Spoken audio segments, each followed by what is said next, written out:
Joe Flacco is going to start their opener. The 40-year-old Flacco was widely expected to win this job over Kenny Pickett and rookies Dillon Gabriel and Shedeur Sanders, who have all dealt with injuries in camp. Coach Kevin Stefanski addressed this news today. Yeah, he earned it, and I understand with the injuries how that may look. That's really not the case here. Joe performed really well. What he's able to bring to the football team, he's earned that role. I do think the guys believe in Joe, but I want to give credit to that entire group. I think those guys are working very, very hard. We have a standard for that position regardless of who's in there. Practice, games, how we operate, what we believe in. We have a very, very high standard.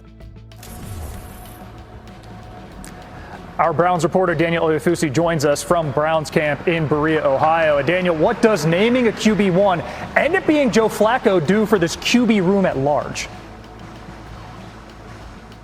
Well, Phil, it means that there's clarity at the top of the depth chart for the Browns, but everything behind Flacco is still very much up in the air. Today, Coach Kevin Stefanski declined to name a backup to Flacco, and when I asked him if maybe there's an ongoing competition for that spot, he said that all these roles are not given out, they're earned. Now, keep in mind, last month, GM Andrew Berry said that it's very possible that they keep all 4 quarterbacks on the 53-man roster, and as we head into the final week of the preseason, it's important to note that Kenny Pickett returned to 11-on-11 drills today for the first time since injuring his hamstring. And Stefanski said he's very much still excited about Pickett.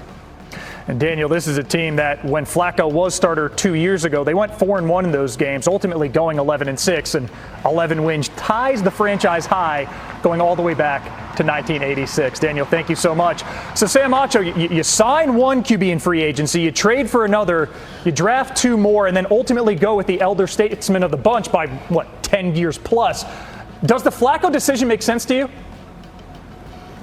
It does, but I don't think this competition is over. I understand that Joe Flacco can run the offense very well, but here's the issue. If this Cleveland Brown teams gets down in a game and it's obvious past situations, you may see what happened in the 2023 playoffs when they played the Texans, when all of a sudden they're down by a couple scores, Joe Flacco takes a couple sacks, and now he's trying to get the ball out quickly. What's going to happen is if pass rushers, like when they played the Baltimore Ravens or other teams earlier in the season, get a chance to get to the quarterback and they can't move the ball as effectively because they're down in a game, Cleveland may look to go to a more mobile quarterback, and that could be both Shedeur Sanders or Dillon Gabriel. So I understand that Joe Flacco has been named the starter, but I believe that this competition is far from over.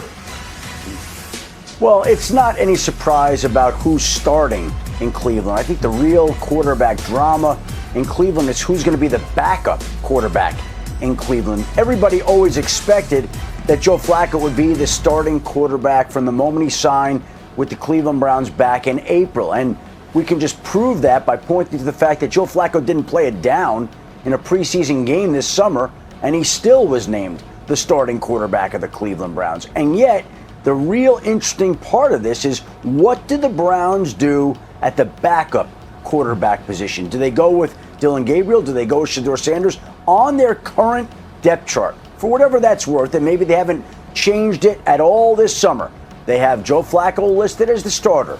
They have Kenny Pickett listed as second string. They have Dillon Gabriel listed as third string, and they have Shedeur Sanders listed as fourth string. Let's see what happens in the final preseason game, where I'm sure they'll give an opportunity to Dillon Gabriel and Shedeur Sanders to get a better idea of who might be higher on the depth chart come the start of the regular season. Mike, you heard Adam's analysis. There's intrigue and potential promise elsewhere in this depth chart. Kevin Stefanski won't name QB2.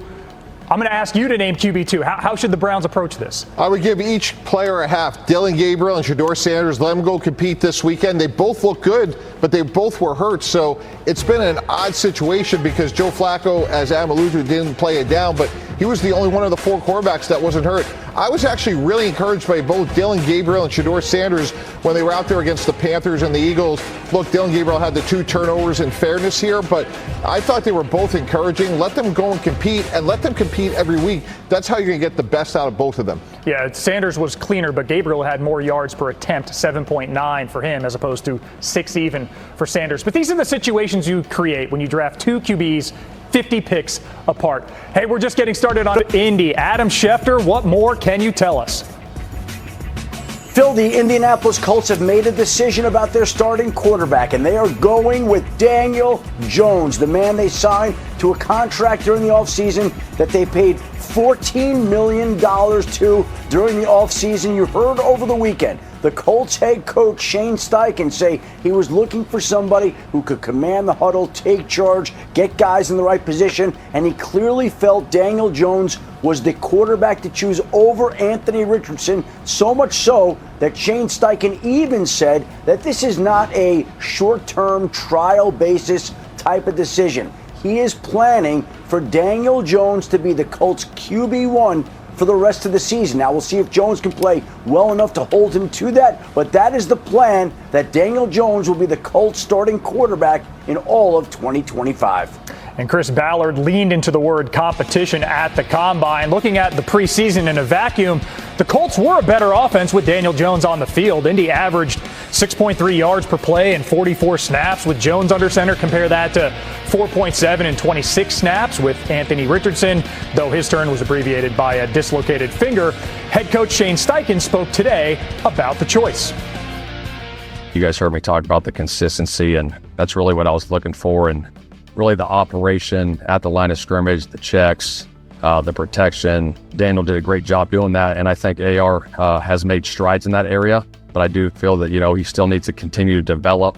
He knows that he still needs to develop and learn in those areas, and he knows that he's one play away. You just got to respect the decision. I feel like he's a better fit for the team, better fit for the outcome of us winning.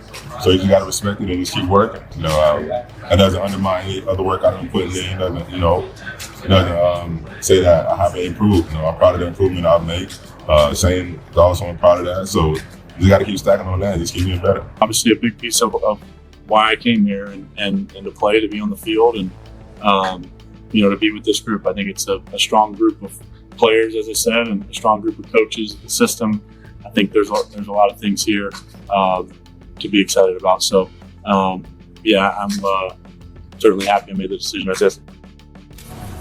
We've already heard from Adam Schefter, Sam Acho, Mike Tannenbaum, with me, Phil Murphy, here for the hour. Mike, the Indiana Jones marketing campaign is officially a go. You're a former GM. What's your reaction to the Colts going in this direction for Week 1? I think they made a mistake. When they drafted Anthony Richardson, Phil, they knew that he only had 13 career starts. He's only had 15 so far in the pro level. And by comparison, you look at some recent quarterbacks like Bryce Young, 27 starts, Caleb Williams, 33. Cam Ward, 57 this year. He is a work in progress. So to me, they have some nice weapons now when you think about Jonathan Taylor, Michael Pittman, drafter Tyler Warren. But to me, if you're going to draft Anthony Richardson with all that ability, all that upside, it's not going to happen overnight. And to me, Daniel Jones, we know what he is. He's a competent quarterback, but he has struggled with turnovers. He's struggled with sacks. He's only completed one season in his career. I would go with the younger player who has much more upside.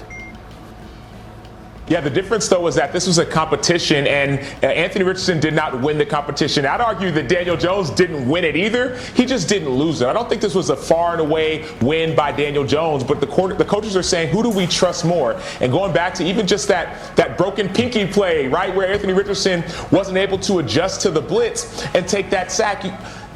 It was not a lot of trust that is being put forward for Anthony Richardson. Both Richardson and Jones looked inconsistent for a majority of the preseason. There were some flashes where they looked good, but neither looked consistent. Neither inspired too much confidence. Now, I will say this. The lesser turnovers when it comes to Anthony Richardson, when it comes to Daniel Jones. So I think that's why he's able to earn this spot. Mike, you touched on it a minute ago. It's not terribly common for a team to move on not just from a first-round pick, a top 5 pick so quickly. Anthony Richardson's 23. He's younger than Bo Nix, Michael Penix, down the line, Caleb Williams. Do you think his time in Indy is over? Not necessarily. Again, Daniel Jones has had trouble with durability himself, as Coach Steichen alluded to. So he has to be mentally ready to go because he is one snap away. And look, when somebody is that young and that experienced and so talented, I would be extremely reticent if I was Indianapolis to give up on him. We could look at Baker Mayfield, Geno Smith, Sam Darnold, a recent sort of examples of quarterbacks that have been at 4 different teams until they sort of hit their potential. And Mike, you bring up Baker Mayfield, Geno Smith, Sam Darnold, 3 quarterbacks who once were high picks who went on to become the type of quarterbacks that many expected. I think that's what the Colts are expecting right now with Daniel Jones, and it's certainly possible that Anthony Richardson will have that opportunity in the future. And the question is whether it'll be in Indianapolis, because after this season, the Colts are going to have to make a decision about whether or not to pick up the fifth-year option in Anthony Richardson's 2027 season, which would be the fifth year of his rookie contract. As it stands, if he doesn't play this year, can't imagine that they would be picking up the fifth-year option on a quarterback who hasn't played much. But if the circumstances change, Richardson could find a way to play himself into that. And if not, then he would have the opportunity to go somewhere else to try to become the latest version of those quarterbacks that you mentioned, Baker Mayfield, Geno Smith, and Sam Darnold. Yeah, but the best thing that Anthony Richardson can do right now is to continue to compete. I understand that Daniel Jones has been named the starter. I understand that Shane Steichen said he doesn't plan on making any changes. But Daniel Jones' play could have a change be necessary. So Anthony Richardson, from a mental standpoint, needs to continue to get the mental reps. I understand people say that you have to let him play because he's young. Well, get those reps in practice, even if it's on scout team. Stay mentally ready and don't see this situation as a defeat, because his opportunity could come a lot sooner than expected. So he needs to be ready when that other opportunity comes again. And ESPN's FPI has week 1.